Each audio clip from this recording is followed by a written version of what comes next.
Hello everyone and welcome back to another video. In today's video we're going to be taking a look at patch 1.1.3 which dropped after Genesis, the post-Genesis update. They also dropped this new Wrastor skin which I am a very big fan of, and use code ProofBlock if you are going to buy it. We're just going to be going over these changes real quick and let's get right into it.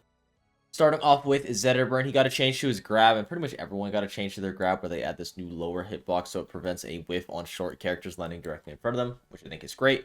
Sweet Spot forward air has now been made from 9 damage to 11, makes it slightly better on shield and against low damage opponents, and then all strong attacks consume hitboxes. Now that's 3 frames instead of 1, and this just makes it connect better, which I think it should. I don't like this forward air change though. I just think it's really unnecessarily. Like, did we need Zetter to have better shield pressure? I don't think so. I thought Shine and back air and all the other tools that he had at his disposal were already enough, but I guess he could also have forward air now. And it's not like this is a crazy change to forward air. You're going to be able to forward air people's shield like it's nothing. It's still going to be punishable in a lot of scenarios, but it just is an unnecessary change in my opinion, and I think it's something that complements Zetterburn in an area where he's already really strong, so I just don't really get it.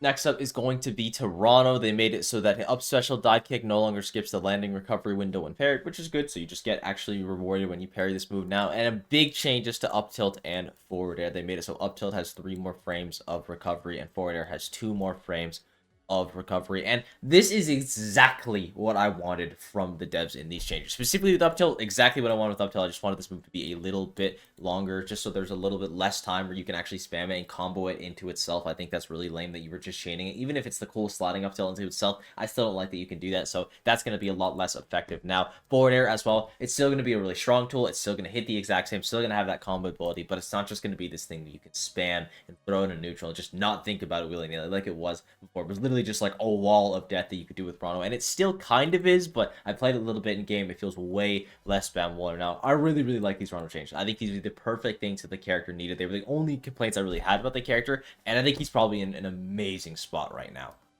Next up is going to be Wrastor, and they basically just changed how Slipstream works. So they made it so you're able to hit it as a projectile, so if you just like jab it, forward tilt it, whatever you want to do, just not another projectile usually that gets beaten now, then it will destroy the Slipstream. It automatically activates now, so even if you don't hit anyone with it, it is still going to activate, and it is now destroyed when you hit Wrastor. And it's not like it's destroyed and it just immediately disappears. The Slipstream still has to die out on the normal timing, which I think is really good.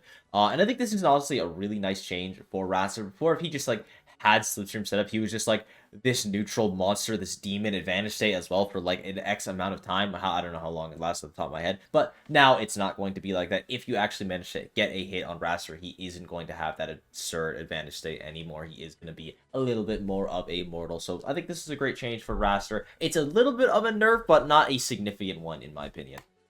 Next up is going to be Kragg. He just got baby changes. Down special hits 1 and 2 ASDAI multiplier from 0 to 1. Just makes it more floor huggable. It just actually makes it floor huggable. Pillar will no longer put opponents into pillar fall state if it breaks while rising. And that just makes it so they're no longer going to put someone into special fall if they just, like, I guess, happen to be caught by the pillar while it was rising. I don't know. This seems like a very intricate scenario that they're just, like, trying to prevent from happening. And that won't happen.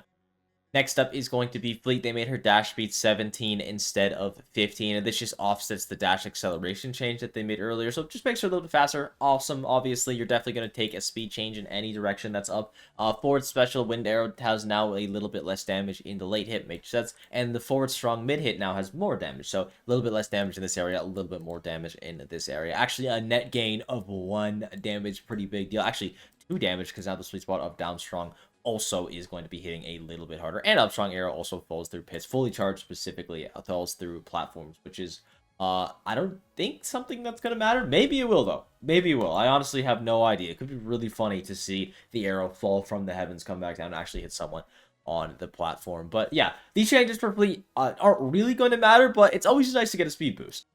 Next up is going to be Maypul, and this seems like a lot. It seems like an overreaction from Genesis. Oh my gosh, they nerfed her, they gutted the character, and oh, Plup, how could you do this to us? But actually, that's not what this is. This is just a change to how wrap into up air basically works, and I'm just going to kind of read this part to give you the general picture. Her up air following a tether should behave like a true 50-50 instead of being always escapable based on her input timing. We also removed Maypul's ability to delay her up air on tight timings to guarantee opponents could not escape her tether. So I'm not going to read all of this for you because it's just a whole lot, but basically they just made it so now up air is more of a 50-50. It's not just a guarantee or a not guarantee, not going to work. They changed the up air multiplier. They made it a little bit different with fully charged strong attacks as well. on the wrap. Again, a link will be in the description if you want to read all these patch notes. If you're a Maypul player, these wrap specific stuff might concern you, but in terms of how this character is going to play in neutral, killing, all that kind of stuff, it should be about the same. Actually, really quickly, I do want to add specifically that tethering an opponent in hit stun will now put up special on a 30 frame cooldown, just so people are aware of that. I don't think many people were tethering into up special, but if you were one of those players and that's not working anymore, that's why.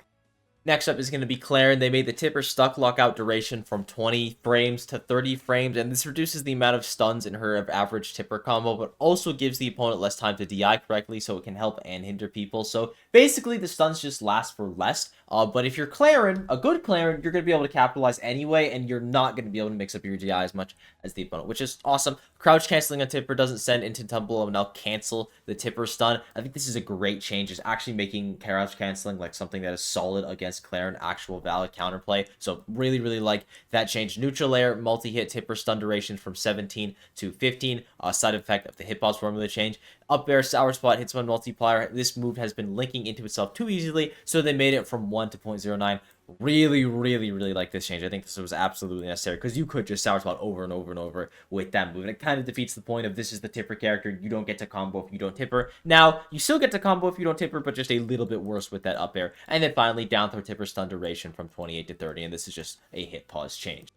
Next up is going to be Loxodont, and they actually ended up nerfing him a little bit. They made it so the leg and torso hurt boxes are expanded slightly, and I think this is just to more match the character model, which I personally have no problem with. Like, yeah, it sucks that you're like a little bit bigger as the Loxodont player, but also if it looks like I hit you, I should hit you, so I think that's a fine change. Jab recovery is now just jab 1 is worse as a neutral, so just to throw kind of as a heat check, there's 3 more frames to that now, which I think is a fine change. That move is definitely really strong and a little annoying, but also really important for Loxodont, so it definitely sucks.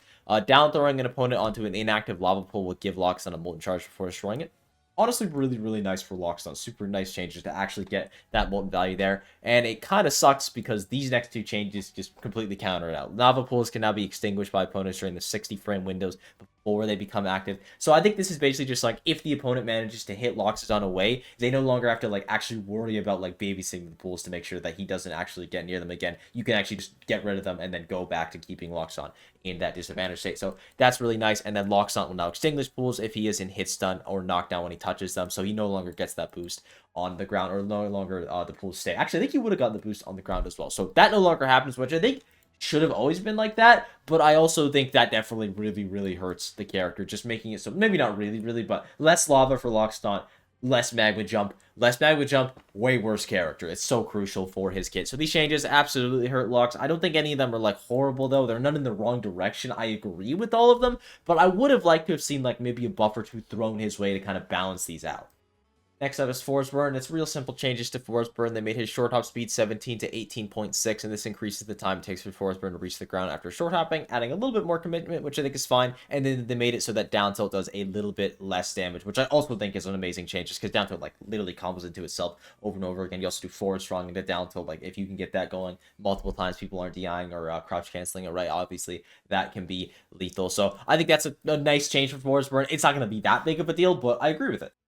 And our final character is going to be Etalus. They made it so that he is now in normal friction when in the hit stun land state. And this just makes it so that floor hugging on ice will no longer push him super far away from the opponents. They made it so that forward strong 1 now links actually better into itself, pretty much is what these hitbox changes are going to do, which is really nice because that move just did not work. Hopefully it should work at least a little bit now. They made it so that strong attack ice shards no longer deal shield damage, which sucks. But not that much. It's not going to be that much of a big deal for Etalus, unless you were like specifically abusing doing this thing, like where you would get all 8 shards to hit. But if you weren't doing that, not going to be that big of a deal. Neutral special ground friction has been increased just so that he no longer slides as much when he uses neutral special. Up throw release, offset movement slightly forward. This prevents it from turning the opponent around. Oh, fine, I guess. I don't really know what that's going to do. Get it. Special knockback has been increased, which is like whatever. And then they have made it so that ledge attack intangibility frames have also been increased. So none of these changes really help Etalus. It's nice that forward strong links into itself better now.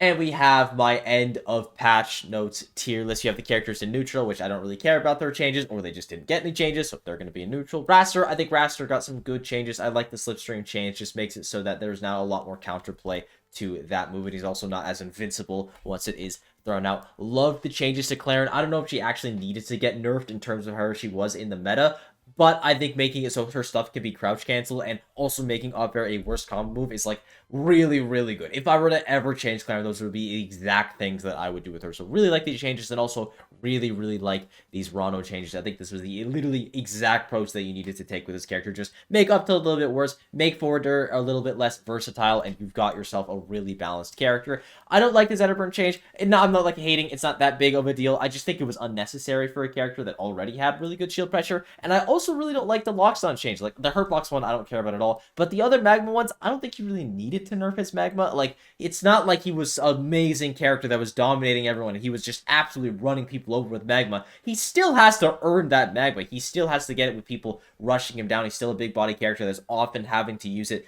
in the disadvantage or in a combo, so he's not always in that full state of it. I just don't think these changes were really necessary, and I don't like changing a bad character for the worse. So yeah, not a fan of these changes, not the end of the world. Overall, I think it was a pretty good patch. Again, really, really like these Ranno changes. These are the things that I've been wanting for a really long time with this character, and we finally got them here. But with that, I thank you all for watching. I hope you enjoyed. The sport has been absolutely unreal. If there's anything I left out, got wrong, or if you just want to say hi, leave a comment down below. And with that, I will see you all in the next one.